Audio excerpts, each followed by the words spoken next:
Hello there and welcome to Non-Stop Kids TV. My name is Alex. I'm going to be showing you some close-up magic. Now close-up magic is slightly different to the stuff that you see where people are standing around. It's done all close-up in front of your face. I am Alex. Behind the camera at the moment we have Deanna. Say hello, Deanna. Hey! She's going to be playing your part and she's going to be joining in where joining in is necessary. And we're going to kick things right off with a game. And it's going to be a game using the stuff in this red bag and this little mat down here that Deanna has very kindly started videoing for me. Inside the bag we have a little bucket. Inside the bucket we have some tiny little builder's helmets. Now normally this game is played with 3 walnut shells in the street. I'm not going to play it with 3 walnut shells. I don't have them. I have these little builder's helmets and I think they are absolutely adorable. And it's called a con game. The reason for that is it's a game that cons you out of money. It tricks you out of money. And I would be known as something called a confidence trickster or the con man. And the idea is that I try and trick you out of money. I try and cheat and trick you out of money. And we're not going to play for money now. We're just going to play for a little bit of fun. So if you lose, it doesn't matter. Say if. When you lose, it doesn't really make any difference. Now the game is very simple. I'm going to put the P underneath one of the helmets and you just have to tell me where it is. So Deanna, by moving this in front of whichever hat you think it is under, indicate where you think the P is, please. In the middle. Yes. And you're right. You see the P is underneath the middle hat, but that's not quite the game. You see the game is you actually take these hats and you move them around a little bit like this, and when you've moved them around a little bit, people then try and guess where the P is. Where do you think the P is? You know what to do. There we go, perfect. And of course it is there. But that's not the game either. You see, the game is not to move the one hat around, it's actually to move all of the hats around. So it's not just that one, it's these 2 as well that get moved around. So, Deanna, where do you think the P is? There. Are you sure? Now, me asking was a hint. You see, it's actually not there. It's not in the middle over here. It is over here. You see, that is called cheating. And that is the whole crux of this game.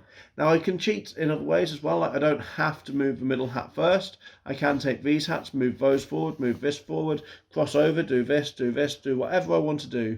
In fact, I'll even give you a little hint. That is my little hint. Where do you think the P is? There. Yeah, that's the hint. It's not there. It's a subtle hint. It was a little hint. It's not there. It's actually over here. You see, I can cheat. Right. And I'll sort of explain. You see, the reason you're getting it wrong is because you're playing the game right, but I'm playing it wrong. Your thinking is good, but I'm not.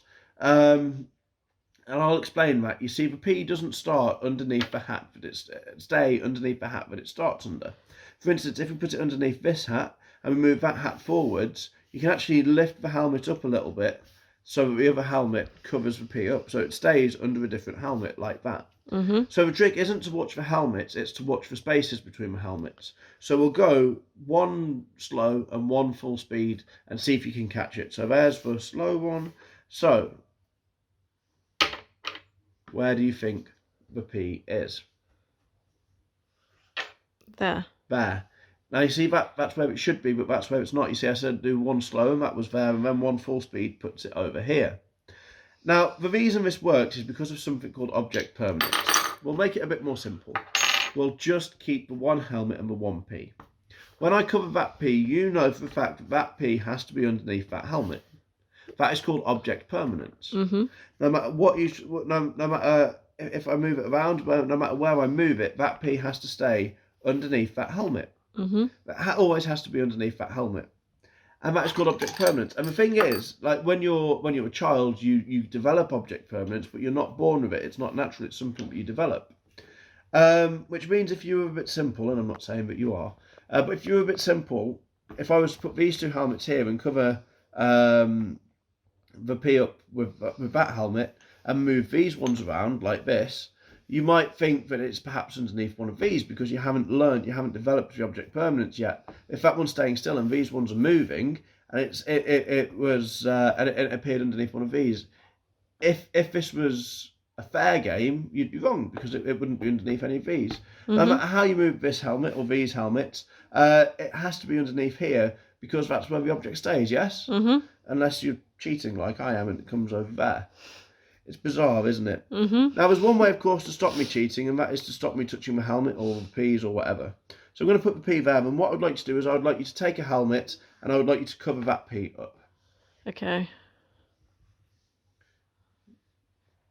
Now, cover the P up. Sorry, I thought I covered the P You ever up. helped a magician before? No. You're not helping one now either. What I want you to do is I want you to choose one of the other helmets as well, and I want you to put that over there. So that is out of my control as well.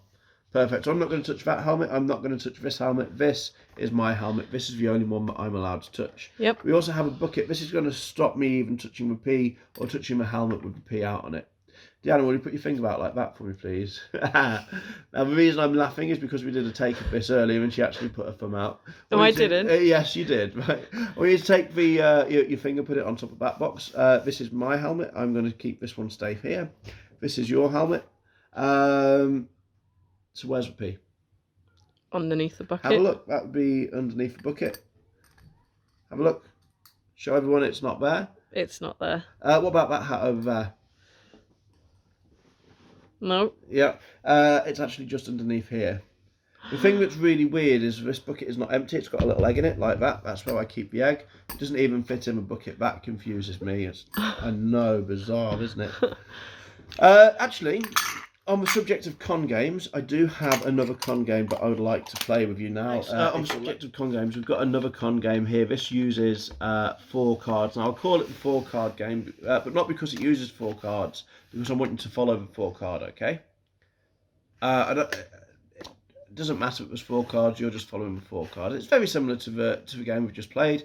I'm going to mix these up, and the idea is you try and keep track of where the 4 is. Okay. At the moment, the 4 is on top. I'm going to move to the side just so you can see this. The 4 is on top. If I do this, the 4 goes down to the bottom. And that has to make sense. That makes sense, doesn't it? Yeah, I mean, like, it can't go anywhere. Now, that was counting it down. Now, the 4 is on the bottom, and if I take the 4 and if I count it up like this, that'd be 1, 2, 3, 4. The 4 has to go onto the top. There's no way that it can be anywhere other than on the top. Now,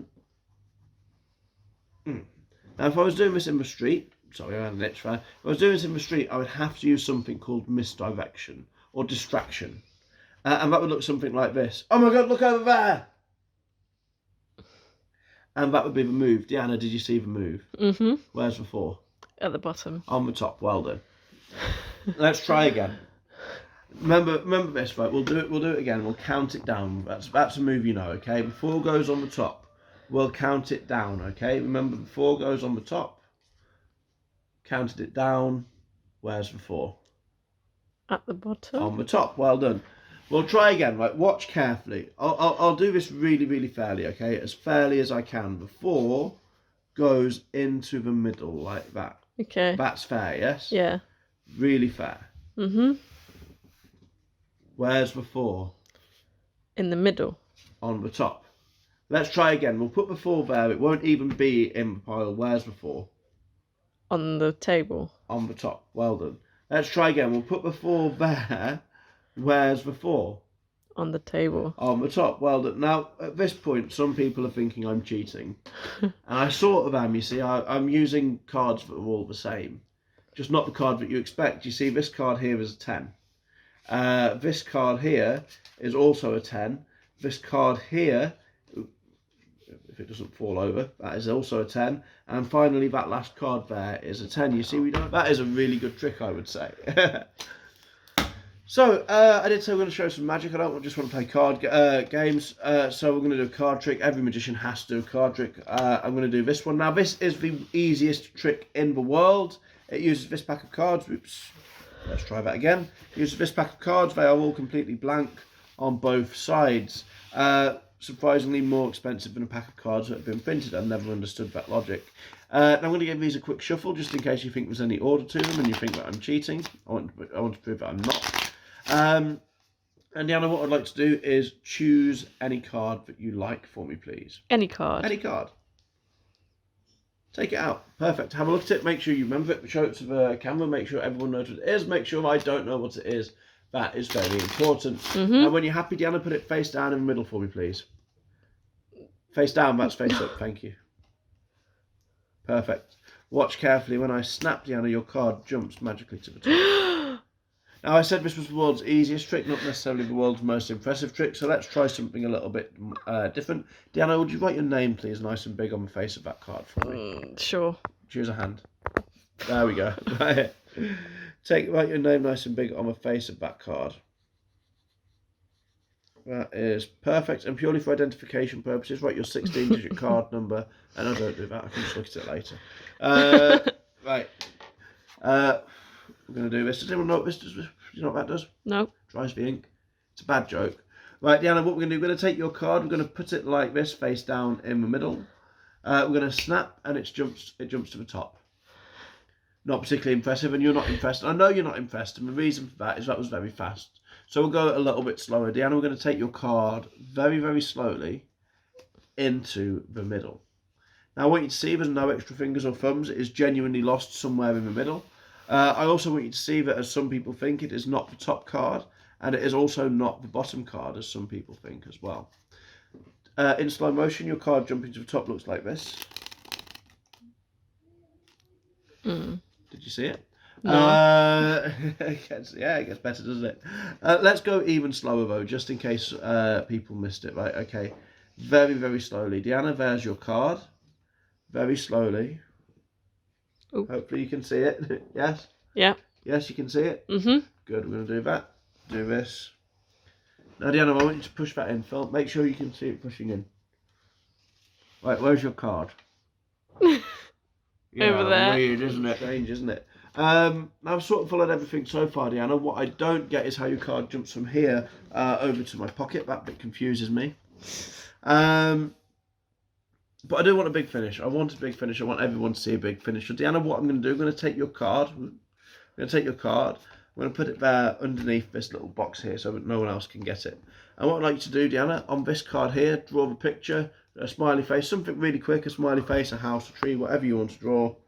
Make it nice and big, nice and distinctive, nice and quick as well. We might be running out of time. I'll hold it steady for you.